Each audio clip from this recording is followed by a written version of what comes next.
24 फरवरी 1994 को एक प्रधानमंत्री ने,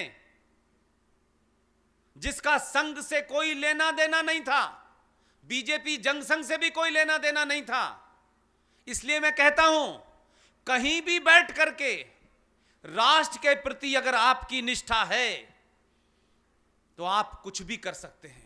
यह नहीं कि नहीं, जब तक हम वहां नहीं पहुंचेंगे तो कुछ नहीं होगा। जरूरी नहीं है कि पूरा देश प्रधानमंत्री बने, पूरा देश गृह मंत्री बने। आप जहां बैठे हैं उस प्रधानमंत्री की भूमिका और गृह मंत्री की भूमिका निभा सकते हैं।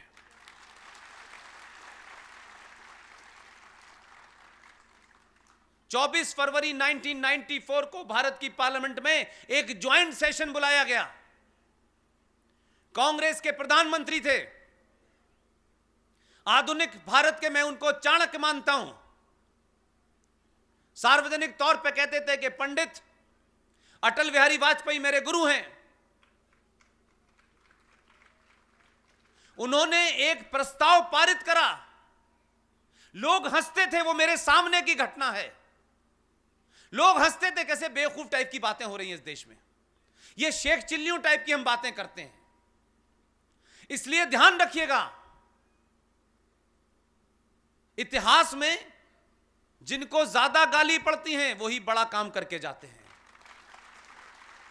जीते जी तालियां बजवाना बहुत आसान है, मरने के बाद अमर होना बड़ा मुश्किल है। उस आदमी की जब मृत्यु हुई, उस पार्टी ने उस प्रधानमंत्री के पार्थिव शरीर को अपने हेडक्वार्टर में घुसने नहीं दिया। और घटना बड़ी तकलीफदेह है। देश का पहला प्रधानमंत्री, एक ऐसा प्रधानमंत्री जिसने उस इटालियन महिला के होते हुए भी अपना काम कर दिया। उसकी तकलीफ हो सकती है उसके परिवार वालों को, लेकिन ऐसे राष्ट्र पुरुषों के बारे में भी हमें सोचना चाहिए। उनकी पार्टी क्या थी नहीं थी, मुझे इससे कोई मतलब नहीं है। दो मंत्री लगाए गए कि इस आदमी की अंत्येष्टि दिल्ली में नहीं होनी चाहिए। ऊपर से माता जी का ऑर्डर था। वो दोनों मंत्री आज की डेट में बेरोजगार हैं और महाराष्ट्र में हैं। आपको जान के दुख होगा,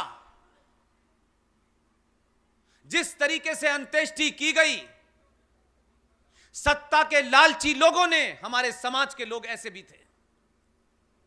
अंग्रेज तो कई सारी गिनती में आए थे, उन्होंने आपको गुलाम बनाया, समझ में आता है।